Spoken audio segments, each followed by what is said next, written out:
আমাকে আমার লাগি নিচে নাম খান্তির পোলা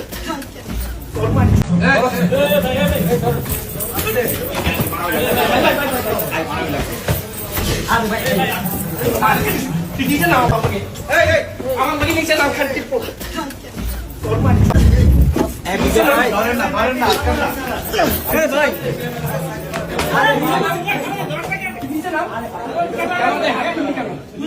ওইখানে যেই যার সাথে আমার মারামারি হয় সুমন হুসাইন, হ্যাঁ, ও হচ্ছে প্রফেশনাল একজন ফটোগ্রাফার। সে প্রায়ই মনে করেন ফটোগ্রাফির করে থাকে, ইভেন্ট অর্গানাইজ করে থাকে। আমারও অনেক ইভেন্টের সাথে সে কাজ করেছে এর আগে, তো সে আমার পূর্ব পরিচিত। ফ্যাশন শোটা ওই অর্গানাইজ করে, তো ওখানে গিয়ে আমি অবাক হই যে ওখানে আমার যেই সাবেক গার্লফ্রেন্ড ও ওইখানে র্যাম শো করছে। তো আমার সাবেক যে গার্লফ্রেন্ড জুই, ওর সাথে আমার কিছুদিন আগে কথা হয়। ও আমাকে একদিন বলল যে সুমন হোসাইন নাকি ওকে মিডিয়াতে ইনভলভ করতে চাচ্ছে, কিন্তু ও জানে যে সুমন ভালো না। তখন ওরে আমি বললাম যে সুমনের সাথে তোমার কাজ করা দরকার নেই, বাদ দাও।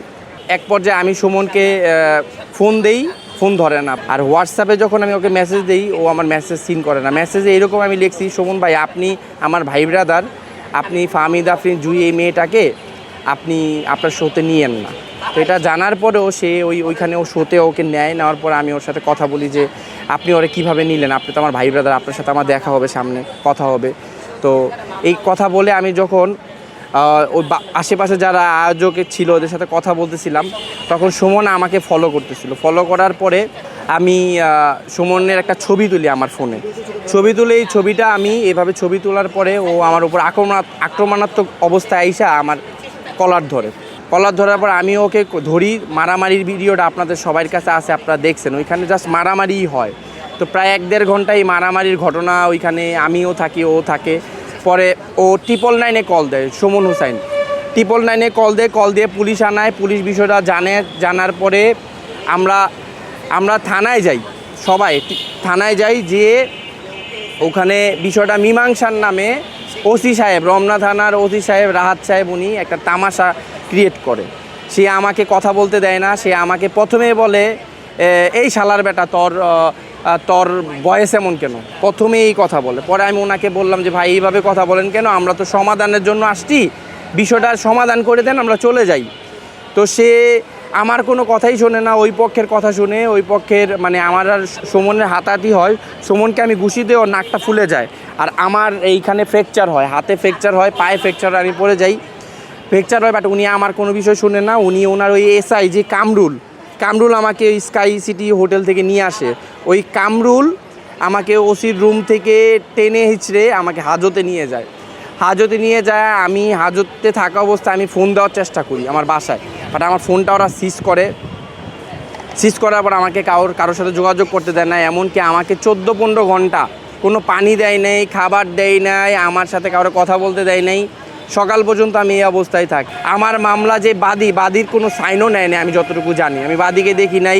এবং আমরা যে মারামারি করেছি, ওই মারামারির কোনো মেডিকেল সার্টিফিকেটও ওই আপনার মামলার কপির সাথে সে দেয়নি। মারামারির মামলা দেওয়ার কথা, সেই মারামারির মামলা না দিয়ে ওইখানে আমাকে নারী শিশু ধর্ষণজনিত একটা মামলা দেয়, আমি জানতে পারি যেটা জামিন অযোগ্য।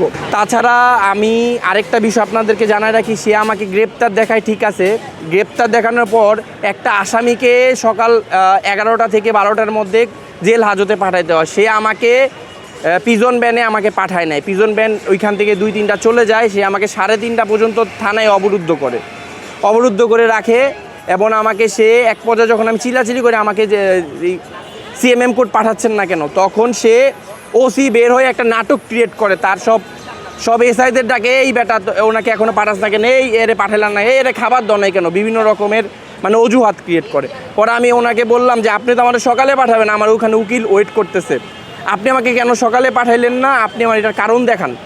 সে আমাকে কোনো কথা শুনে না, সে তার এসআইদের সাথে চিল্লাচিল্লি করে। এমনকি আমার এই যে মামলাটা দিয়েছে, এই মামলাটা পুরাই মিথ্যা একটা মামলা। এখানে দেখেন আপনারা মামলার এজাহারে লেখছে সে আমাকে স্কাই সিটি হোটেল থেকে গ্রেপ্তার করেছে, বাট আমি নিজে সদিচ্ছায় থানায় যাই মীমাংসার জন্য, সে একটা জিনিস মিথ্যা লিখেছে। তাছাড়া এখানে আরও জিনিস আছে, যেটা হচ্ছে সে আমার কিছু পলিটিক্যাল মামলা, সেই মামলাগুলোর সে এইখানে প্রসিকিউশনে দেখায় ফরওয়ার্ডিংয়ে, যেন আমি এইখান থেকে এই মামলার থেকে মুক্তি না পাই, আমি আমার জামিনটা যেন স্থায়ী হয়ে যায়, 6-7 মাস আমি জেল খাটি এরকম করে। এখন আমার কথা হচ্ছে যে একজন ওসি যদি আমার মতো একজন ব্যবসায়ীকে, যে এর আগেও জেল খাটছে রাজনৈতিক মামলায়, জেল খাটা মানুষকে সে যদি এইভাবে হয়রানি করে, যারা নতুন তার থানায় যাবে, জেল খাটবে, এদের কি অবস্থা হবে? আমি চাচ্ছি যে ওসির বিরুদ্ধে তদন্ত হোক। আমি পুলিশ কমিশনার বরাবর, আইজি মহোদয় বরাবর, স্বরাষ্ট্রমন্ত্রী বরাবর ওনার বিরুদ্ধে আমি লিগ্যাল অ্যাকশনে যাব।